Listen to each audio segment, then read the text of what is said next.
ಚಿಕ್ಕಮಗಳೂರು, ಚಿತ್ರದುರ್ಗ, ಕೋಲಾರ ಮತ್ತು ನಮ್ಮ ದಾವಣಗೆರೆ ನಗರದಲ್ಲಿ ಪ್ಯಾಲೆಸ್ಟೈನ್ ಧ್ವಜವನ್ನು ಹಾರಿಸೋದ್ರ ಜೊತೆಗೆ ಪ್ಯಾಲೆಸ್ಟೈನ್ ಜಿಂದಾಬಾದ್ ಅಂತ ಕೂಗಿರ್ತಕ್ಕಂಥ ದೇಶದ್ರೋಹಿಗಳು ಇವ್ರನ್ನ ಸಂರಕ್ಷಣೆ ಮಾಡ್ತಿರೋದು ರಾಜ್ಯದಲ್ಲಿ, ದೇಶದಲ್ಲಿ ಕಾಂಗ್ರೆಸ್ ಯಾವಾಗ ಅಧಿಕಾರಕ್ಕೆ ಬರುತ್ತೆ ಅಂಥ ಸಂದರ್ಭದಲ್ಲಿ ಕೋಮು ಗಲಭೆಗಳು, ಅರಾಜಕತೆ, ಈ ನೆಲದ ಕಾನೂನನ್ನು ಗೌರವಿಸೋ ಬದಲಾಗಿ ಕಾನೂನನ್ನು ಯಾರು ತೆಗೆದುಕೊಳ್ತಾರೆ ಅಂಥವ್ರನ್ನ ರಕ್ಷಣೆ ಮಾಡದೆ ಕಾಂಗ್ರೆಸ್ಸಿನ ಸರ್ಕಾರ. ಕಳೆದ ವರ್ಷ ನಾವು ನೋಡಿದ್ವಿ, ರಾಜ್ಯದ ಜನ ಆಶ್ಚರ್ಯ ಆಯಿತು ಮತ್ತು ಈ ರಾಜ್ಯಕ್ಕೆ ಅಪಮಾನ ಮಾಡಿದರು. ಯಾವ ಮಂಡ್ಯ ಜಿಲ್ಲೆ ಕರಗೊಂಡಿಲ್ಲಿ ಹನುಮನ ಧ್ವಜ ಆರಿಸೋದನ್ನು ಕೆಳಗಿಳಿಸ್ತಕ್ಕಂಥ ಒಂದು ಕೃತ್ಯ ನಡೀತು. ಹಿಂದೂ ಸಂಘಟನೆಗಳ ಮೇಲೆ ಲಾಠಿ ಚಾರ್ಜ್ ಮಾಡಿ ಕೇಸ್ಗಳು ಹಾಕ್ತಕ್ಕಂಥ ಪ್ರಯತ್ನವನ್ನು ಮಾಡಿದರು. ಮೊನ್ನೆ ನಾಗಮಂಗಲದಲ್ಲಿ ಬಹಳ ಶಾಂತ ರೀತಿಯಿಂದ ನಮ್ಮ ಹಿಂದೂ ಸಂಘಟನೆ ಯುವಕರುಗಳು ಗಣೇಶನ ವಿಸರ್ಜನೆ ಮಾಡುವ ಸಂದರ್ಭದಲ್ಲಿ ಯಾವ ಕೇರಳ ಮೂಲದ PFI ಇರ್ಬೋದು, SFI ಕಾರ್ಯಕರ್ತರು ನಮ್ಮ ಹಿಂದೂ ಯುವಕರ ಮೇಲೆ ಹಲ್ಲೆ ಮಾಡಿ ವ್ಯವಸ್ಥಿತವಾಗಿ ಮಸೀದಿಯಿಂದ ಕಲ್ಲೆಸೆದು ಪೆಟ್ರೋಲ್ ಬಾಂಬ್ಗಳನ್ನು ಎಸೆದು ಅಶಾಂತಿಯನ್ನು ಮೂಡಿಸ್ತಕ್ಕಂಥ ಪ್ರಯತ್ನ ಮಾಡಿದರು. ಬಟ್ಟೆ ಅಂಗಡಿಗಳು, ಬೈಕ್ಗಳನ್ನು, ಬೇರೆ ಬೇರೆ ಅಂಗಡಿಗಳನ್ನ ಸುಟ್ಟಾಕಿದ್ರು. ಸರ್ಕಾರ ನಿರ್ದಾಕ್ಷಿಣ್ಯವೇ ಕ್ರಮ ಜರುಗಲಿಲ್ಲ. ಗೃಹ ಸಚಿವರು ಏನು ಹೇಳ್ತಾರೆ, ಅದು ಒಂದು ಸಂಘಟನೆ ಸಣ್ಣ ಇದು ಅಂತ ಹೇಳ್ತಾರೆ. ನಾಚಿಕೆ ಆಗ್ಬೇಕಲ್ವ? ನಾವು ಈಗಾಗಲೇ ಹೇಳಿದ್ವಿ, ಗೃಹ ಸಚಿವರು ರಾಜೀನಾಮೆ ಕೊಡಲೇಬೇಕು, ಅಸಮರ್ಥ ಗೃಹ ಸಚಿವರು. ನಿಮಗೆ ಚುನಾವಣಾ ಪೂರ್ವದಲ್ಲಿ ಇವರು ಹೇಳ್ತಾರೆ ಸಾಮಾಜಿಕ ನ್ಯಾಯ ಹೇಳ್ತಾರೆ. ಸಾಮಾಜಿಕ ನ್ಯಾಯ ಕೊಡಲ್ಲ, ಅಲ್ಪಸಂಖ್ಯಾತರನ್ನ ಓಲೈಸಿಗೋಸ್ಕರ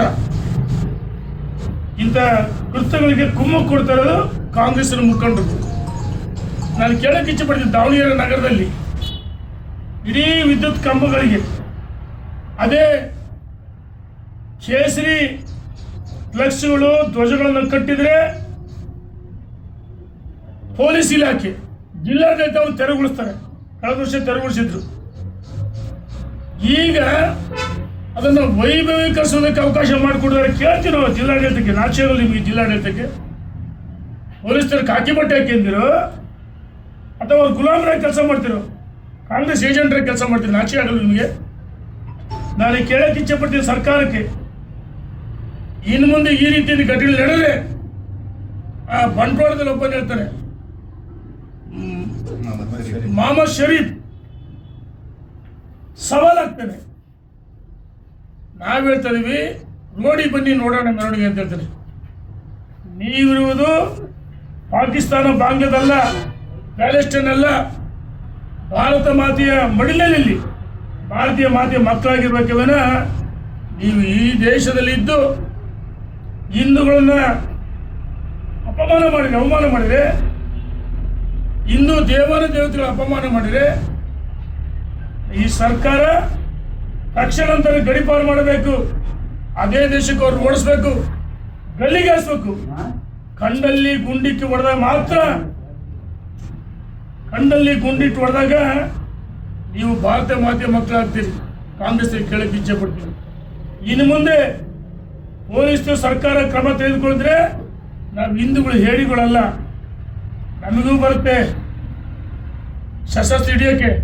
ಆದರೆ ನಾವು ಶಾಂತಿ ರೀತಿಯಿಂದ ಇರಬೇಕು, ಈ ನೆಲದ ಕಾನೂನನ್ನು ಗೌರವಿಸ್ಬೇಕು. ಅದಕ್ಕೋಸ್ಕರ ನಾವು ಶಾಂತಿ ರೀತಿಯಿಂದ ಇದೀವಿ. ಇನ್ನು ಮುಂದೆ ಈ ರೀತಿ ಉತ್ತರದ ಹೇಳಿಕೆ ಕೊಟ್ಟರೆ ಬೀದಿಗಳು ಬನ್ನಿ ನೋಡುವಂಥ ಸವಾಲಾಗಿದೆ.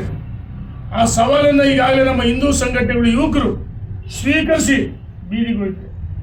ಮೊನ್ನೆ ಗಣೇಶನ ಪೊಲೀಸರು ವಿಸರ್ಜನೆ ಮಾಡ್ತಾರೆ. ನ್ಯಾಚುರಲ್ ನಿಮಗೆ ಎಲ್ಲ ಕಡೆ ಪ್ಯಾಲೆಸ್ಟೈನ್ ಜೋಡಿಸ್ತಾರೆ. ಪ್ಯಾಲೆಸ್ಟೈನ್ ಜಿಂದಾಬಾದ್, ಪಾಕಿಸ್ತಾನ್ ಜಿಂದಾಬಾದ್ ಅಂತ ಕೂಗಿದವರಿಗೆ ಮೂಕ ಪ್ರೇಕ್ಷಕರಾಗಿದ್ದಾರೆ ಪೊಲೀಸರು.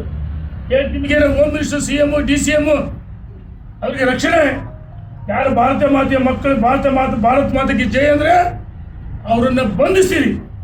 ಪಾಕಿಸ್ತಾನ್, ಬಾಂಗ್ಲಾ, ಪ್ಯಾಲೆಸ್ಟೈನ್ ಜಿಂದಾಬಾದ್ ಅಂದರೆ ಅವ್ರಿಗೆ ರಕ್ಷಣೆ ಕೊಡ್ತೀರಿ. ನಾಚಿಕೆ ಅಲ್ವಾ?